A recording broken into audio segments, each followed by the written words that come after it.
I did a few tests side by side with the Dynaudio and the Neumann KH120.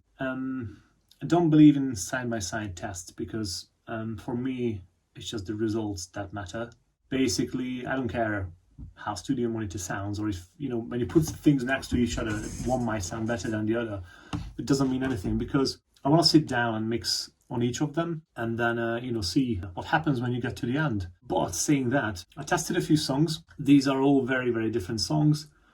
Yeah, what I want to say is these are two very, very different monitors. I mean, it's really hard to say because I still have like 2-3 weeks in front of me. But the Dynaudio sounds like what I wanted, and I can tell this already. So, I told about the Neumann that they lack bass in like 150 to 250, and it didn't matter where I took them. It was always the same, and even other people told this to me, which is fine. My issue is that every time I did a mix, when you're checking them on other systems, so from 150 to 250, it was always too strong. Then you have to pull back, but then you start pulling back, then suddenly the mix is flipped to, on the other side, so it starts to be very bright. And this has been a problem for me for ages. Again, Neumanns I think are great. It works for lots of people.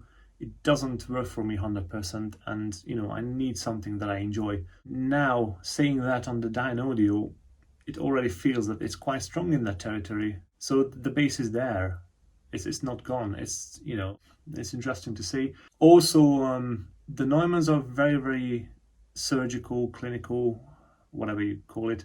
Basically, you can focus on very tiny things like harsh stuff. If something's harsh, the Neumann is going to hurt your ears, and I think that's why they are so good. Similar to the Understands. But basically, I was looking for a monitor that sounds a bit more hi-fi, that a bit like in the real world. So the Dynaudio sounds like that. And for me, this works better because when I mix, I want to know how it's going to sound like in the real world. I don't care about these things that, to highlight harshness, hurt my ears.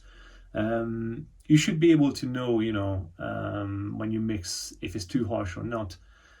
Basically, the Neumanns for me are not unenjoyable monitors to work on.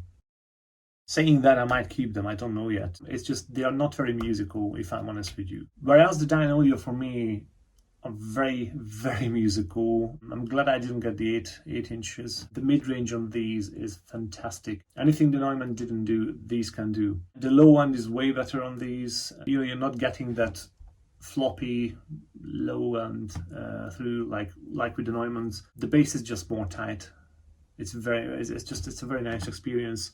I would say the Neumanns for me are a very, very bright monitors, and I think they are fantastic with top end. If you work on top end, they are fantastic. But again, it's really hard to say now. It's only my first day with the Dynaudio, so this might change, who knows. It's going to be a nice journey, and I'm very, very excited to see what's going to happen at the end of it.